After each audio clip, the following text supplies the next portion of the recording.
there's different techniques, and they've all bought in. And I mean, they're all working hard, and like I said, they've bought into the fundamentals and the techniques. And the thing about your technique, it's not one time. Once you learn it, they have it forever. Fundamentals and your skills, they perish. It's like bread. Just because you have bread, that bread's not going to last you the whole year. You got to keep buying new bread. So it's the same thing with fundamentals. They got to keep working on it. And like I said, the group has been great. All those guys from top to bottom. How you should understand that. This undrafted free agent coming in, and obviously he's made an impression. There you go. Yeah, Dennis, he's got a seriousness about him. He's come in, and the first thing that was very impressive is you could tell he puts in the time to study. Any detail, any coaching point that has been mentioned in the meeting, he spits it out exactly the way we've said it.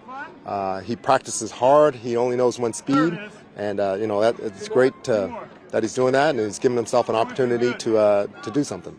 Tolbert's a guy who would be expected to help you step in early. Just where is he in this development, and what's he doing well, and where does he need to get better before the season starts? Yeah, Jalen, another guy. He's very smart, and he's not pigeonholing himself into one position. He's learning all three spots, and you can tell he's putting in the time. It's just we're getting him out there, and he's learning the details of each route, and yeah, he's a guy that we're planning on counting on. What impresses you about Jalen's skill set? With Jalen, it starts with he's got good size, good speed. He can make the from his college tape, he made plays down the field, and that's what we need.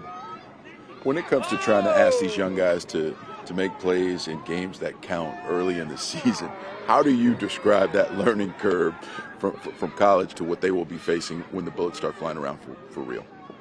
Well, the thing is, we went through OTAs, and it was a certain speed.